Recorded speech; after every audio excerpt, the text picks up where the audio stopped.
გორის საჯარო სკოლების პედაგოგები ორ კვირიან ტრენინგზე სანქტ-პეტერბურგის უნივერსიტეტში იმყოფებოდნენ. არ მოგესმათ. იმ გორის სკოლების პედაგოგები 2008 წელს ცეცხლის ალში რომ გახვია რუსულმა ბომბებმა. რუსეთში იმაღლებდნენ კვალიფიკაციას, რომ მერე დაბრუნებულებმა თქვენ შვილებს ასწავლონ. ეს მართლა მოხდა. თავად გორის საჯარო სკოლის პედაგოგები ადასტურებენ ამ ფაქტს და კმაყოფილებიც არიან. და კი, ესაა ივანიშვილის საოცნებო განათლების რეფორმის მიზანი, რომელიც 4 გვერდზე დაეტია. განათლების სახელით რეპრესიების შემდგენი კომისიის წევრები კი მხოლოდ ივანიშვილის მთავრობის წარმომადგენლები იყვნენ, კალაძის ჩათვლით. მათ დაგიწერეს განათლების რეფორმა თქვენთვის და თქვენი შვილებისთვის, უფრო სწორად კი სადამსჯელო დოკუმენტი. ამ ფაქტს ზუსტი სახელი უწოდა საქართველოს მეხუთე პრეზიდენტმა, როცა თქვა, რომ ირაკლი კობახიძეს გუშინდელი განცხადება განათლების ეგრეთ წოდებულ რეფორმაზე 28 ნოემბრის ანტიევროპულ განცხადებას უტოლდებაო. ციტატა. ამჯერზე არა მხოლოდ ევროპული პოლიტიკური მომავლისგან, არამედ ევროპული განათლების სისტემისგან ღვთიშავს 3+1 უმაღლეს სასწავლო სისტემის ციკლზე 3+1 უმაღლეს სასწავლო სისტემის ციკლზე გადასვლა ბოლონიის პროცესის 3+2+3-ის სანაცვლოდ ამას ნიშნავს. საქართველოს ბოლონიის პროცესიდან გამოდის, რომელშიც გაწევრიანებამ 20 წლის წინ განაპირობა ქართველი სტუდენტების უმაღლეს ევროპულ სასწავლებლებში მიღება და მათი წარმატება. ეკვივალენტების დაკარგვას ევროპული უმაღლესი სასწავლო სივრციდან გამოსვლას ამას ნიშნავს. აბა თქვენ იცით, გორელი პედაგოგები აგზავნეთ რუსეთში და თქვენი შვილები კი უძვირეს თბილისის ევროპულ სკოლებში და შემდეგ კერძო ამერიკულ თუ ევროპულ უნივერსიტეტებში წერს ზურაბიშვილი. ესაა მთელი ამ ამბის ავანჩავანი. ჩამოგვაშოროს ევროპულ განათლებას და ჩაგვტოვოს რუსეთში.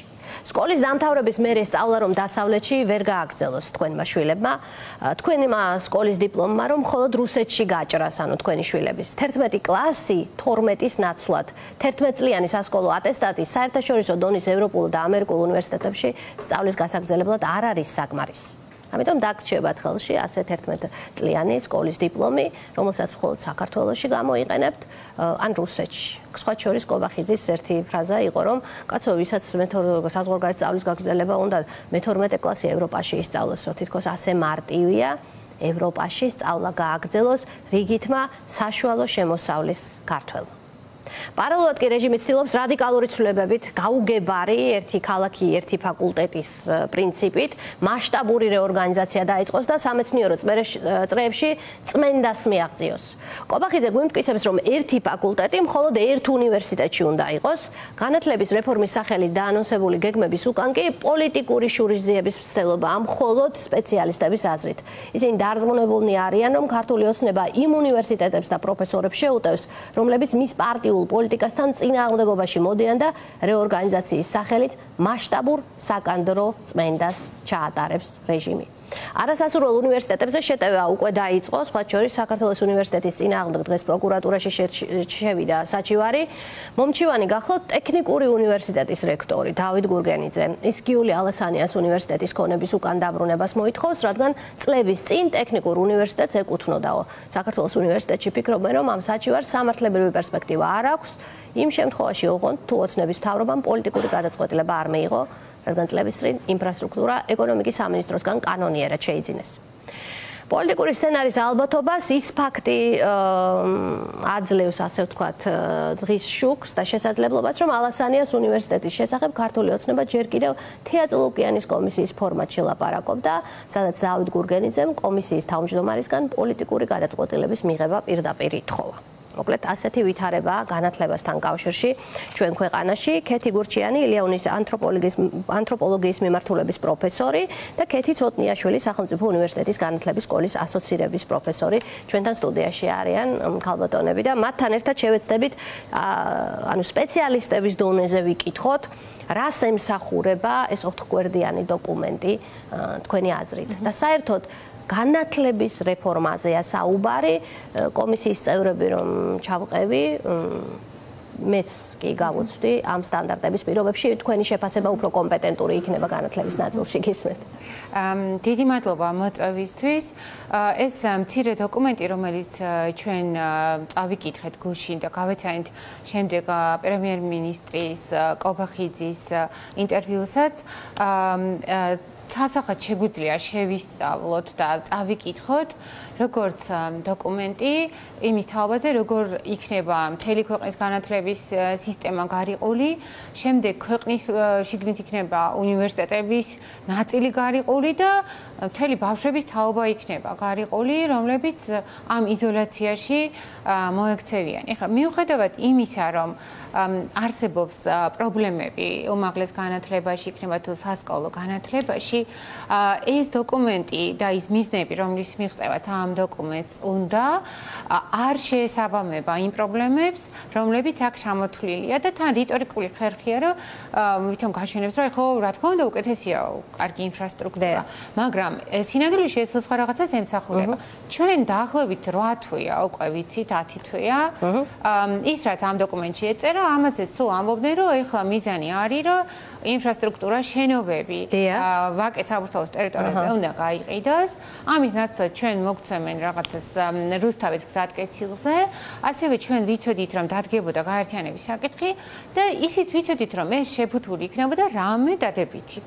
ანუ იქნებოდა ნათქვამი, რომ არა რა ჩვენ შენობებს კი არ ყიდით, არამედ ჩვენ თქვენ რაღაც ახალს და გადასარევს გააძლევთ. ეხლა ამის უკან, ჩვენ რო ეხლა დავიწყოთ ამაზე მსჯელობა, როგორც განათლების დოკუმენტზე, ეს იქნება მიამიტური. რა არის ეს მარტივი სათაური რომ ჩვენთვის ეს არის იზოლაციის დოკუმენტი, რომელიც ჩვენ აანონსებს რეპრესიებს უნივერსიტეტების მიმართ, ასევე მთელი თაობის მიმართ, რომელსაც არ ექნება თანაბარი შესაძლებლობა კონდეს ისეთი დიპლომი, რომ სწავლა გააგრძელოს სადაც უნდა. და არ გვექნება ჩვენ პროფესორებს შესაძლებლობა ვასწავლოთ სადაც გვინდა და როგორც გვინდა.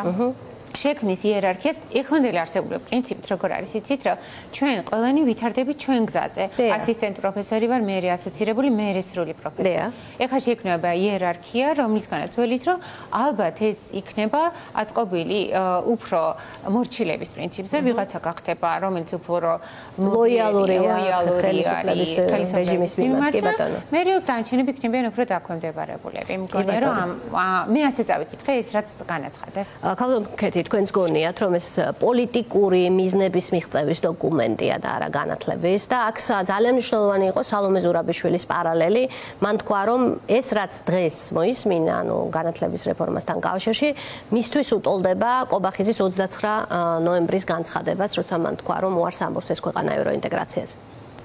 პირველ რიგში ძალიან მნიშვნელოვანი იყო, რომ ის პრობლემები და გამოწვევები, რომელიც ამ დოკუმენტში ჩანს და პრეზენტაციაშიც იქნა ნახსენები, ეს არის ის პრობლემები, რაც ძალიან დიდი ხანია გვაწუხებს. და ეს პრობლემები ბოლო წლების მანძილზე გაცილებით კიდევ უფრო გაუარეს და ამას ერთ-ერთი მთავარი პრობლემა არის ისევ დაფინანსების საკითხი, რომელსაც ებმის ძალიან ბევრი ის პრობლემა, რომელიც ამ კონცეფციაში იქნა დასახელებული, როგორიც არის ის, რომ აკადემიური პერსონალი ძალიან ბევრ სხვა ადგილას მუშაობს და სხვათა შორის, როდესაც ამაზე მიდის კრიტიკა, ასევე გასათვალისწინებელი არის, რომ თავად ირაკლი კობახიძე არის პრემიერ-მინისტრი და ითავსებს პროფესორის პოზიციას და ძალიან ბევრი პარლამენტარები, მოსამართლეები სწორედ ამას აკეთებენ. შესაბამისად, ცოტა ცინიკური არის, რომ ეხა ამასთან დაკავშირებით თითქოს ახალი აღმოჩენა და კრიტიკა, რომ ეს წარმოადგენს პრობლემას. რატომ წარმოადგენს პრობლემას? თუ მოთხოვნა ლექტორზე, რომელიც კვალიფიციურია საკუთარი პროფესიაში ძალიან მოთხოვნადია, როგორც ექიმი, რომელიც რამდენიმე კლინიკაში მუშაობს, რა სხვაობაა? პრობლემა ეს არის იქიდან გამომდინარე, რომ როდესაც ჩვენ ვსაუბრობთ მნიშვნელოვნად აკადემიურ და სამეცნიერო განვითარებაზე, სრული განაკვეთი, სრული დატვირთვის მქონე პროფესორები შესაბამისი ანაზღაურების წარმოადგენს იმ ღერცს, რომლითაც უნდა ვითარდებოდეს უნივერსიტეტი და პროფესორები, რომლებიც არა მხოლოდ ლექციების ჩასატარებლად მიდიან უნივერსიტეტებში, არამედ სრულ თავის დატვირთვას და ძალისხმევას ახმარენ მეცნიერებას, საუნივერსიტეტო განვითარებას, სტუდენტებთან მუშაობას და ასე შემდეგ. თუმცა პრობლემა ამ შემთხვევაში და ესეც ნიშანდობლივია, რომ აი ამ კეთილ რაც ახსენა ხო, რომ ერთი პროფესორი უნდა იყოს, რომელსაც ექნება თურმე 10,000 ლარი ხელფასი და ეს თითქოს ესეთი მიმზიდველად გამოიყურება და ვეღარ აღიქმება თუ რა მასშტაბების წმენდასთან შეიძლება ეს იყოს დაკავშირებული, იმიტომ რომ მაგალითად ისიც რომ თითო მიმართულებას მხოლოდ ერთი პროფესორი, 3 ასოცირებული პროფესორი და 10 ასისტენტ პროფესორი უნდა ყავდეს, ესეც არის სრულიად არალოგიკური მსჯელობა იქიდან გამომდინარე, რომ დარგების სპეციფიკიდან გამომდინარე სხვადასხვა რესურსია საჭირო და მნიშვნელოვანი და ასევე ეს დამოკიდებული არის სტუდენტების რაოდენობაზე უნივერსიტეტში. შესაბამისად, აკადემიური პერსონალის მიმართულებების მიხედვით ასეთი შემცირება ასევე პირდაპირ არის დაკავშირებული სტუდენტების რაოდენობის შემცირებასთან. შესაბამისად, ეს ასევე შემცირებს მთლიანად სტუდენტების რაოდენობას. ანუ ნაკლებ რას მივიღებთ, ბოდიშვიხთი მაყურებელს რომ აუხსნათ თქვენი დასკვნებით, ნაკლებ განათლებულ სტუდენტს, განათლებაზე ნაკლებ ხელმისაწვდომობას, არჩევანის შეზღუდვას მე ვერ გავაგზელებ სწავლას ამ ჩემი დიპლომით. ანუ რომ ავიღოთ ჩემ დიპლომს, რატომ უნდა გინდოდეს, რომელიც ეხლა 12 წლის შემდგომ სწავლების შემდგომ, სკოლის დასრულების შემდგომ ვალიდურია ევროპულ უნივერსიტეტებში, ხომ ასეა?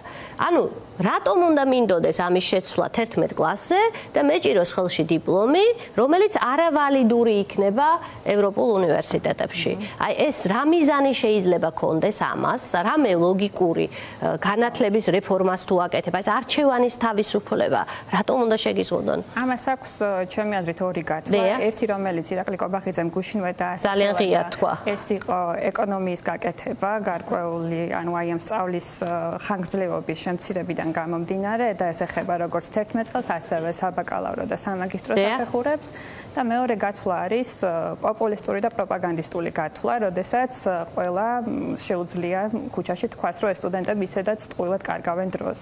მე-12 კლასში ისედაც არავინ არ დადის და ისედაც არავინ არ სწავლობს. სინამდვილეში ჩვენ ხედავთ, რომ უნივერსიტეტებში, როდესაც მოდიან სტუდენტები, მათი მომზადების დონე არის საკმაოდ ჩავარდნილი და რამდენიმე თვის წინ იყო ზუსტად რეფორმა, როდესაც თურმე სკოლები ვერ ასწრებენ, რომ კარგად ასწავლონ ქართული ენა და უნივერსიტეტებმა უნდა ასწავლონ ეს, ხო?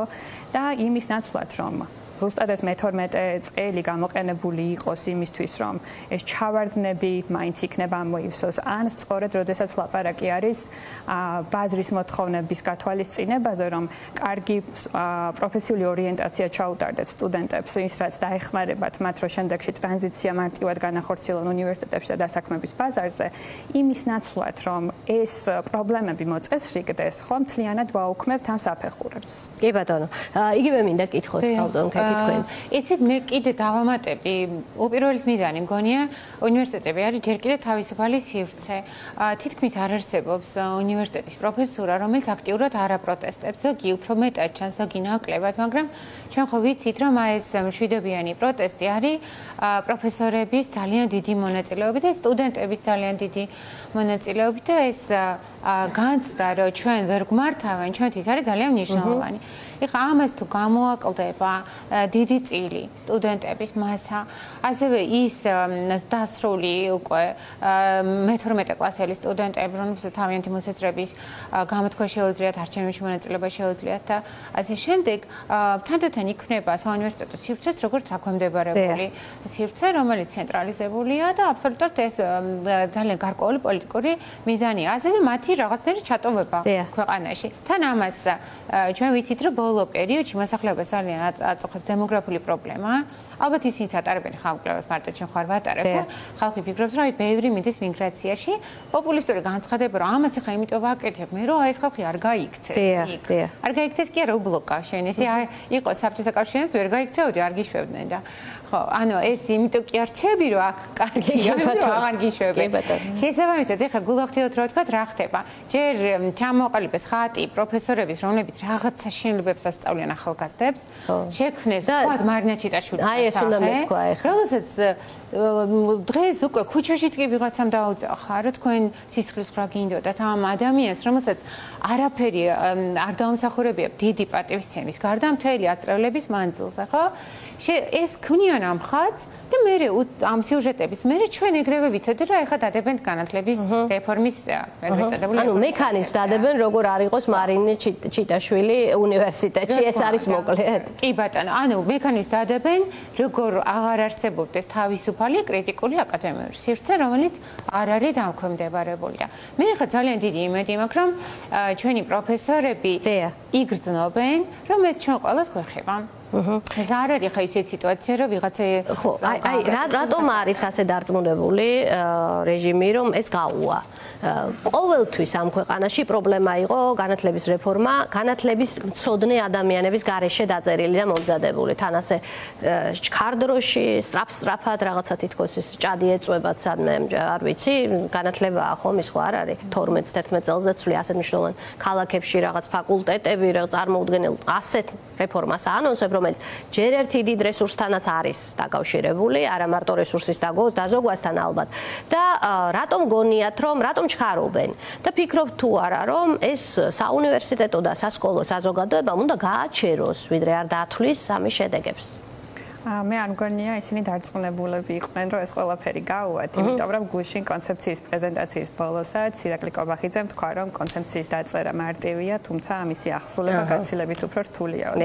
სინამდვილეში იმდენ კითხვას აჩენს თვითონ ეს კონცეფციაც, რომელიც 9 თვის განმავლობაში იქნებოდა და არის ძალიან უხარისხო დოკუმენტი, რომ ფიქრობ, რომ არა მხოლოდ იმის გამო, რომ თქვა წინააღმდეგობა და პროტესტი არსებობს აკადემიურ საზოგადოებაში, არამედ იმის გამოც, რომ ამ პოლიტიკურ გუნდს თვითონ აქვს ძალიან შეზღუდული რესურსები, როგორც კვალიფიკაციის თვალსაზრისით, ასევე ფინანსური თვალსაზრისით, რომ ის ყველაფერი, თქვა, ისე გაკეთდეს, როგორც მათ წარმოუდგენიათ და სრული კონტროლი მოიპოვონ საგანმანათლებლო სისტემაზე. მე ამისი მაგალითები არსებობს, ხო, მაგალითად ერთი შეგვიძლია ვთქვათ, რომ არის ძალიან ბევრი სკოლა, რომელზეც თქვეს, რომ ახალი შენობები უნდა აეშენებინათ და ის სკოლები დღეს ისევ ჰაერში არის. სპორტის უნივერსიტეტი, რომლის შენობის პრივატიზაციაც მოხდა და ამ პრივატიზაციის პირობების ფარგლებში უნდა გასაგებია იყო, თუმცა ეს ასე არ არის. ისე რომ თლად ესე დარწმუნებული არ მგონია, რომ თვითონ იყვნენ, ეს არის უფრო მეტად ისევ ცოტა ესეთი დაშინების და კონტროლის გავრცელების მცდელობა და ვნახოთ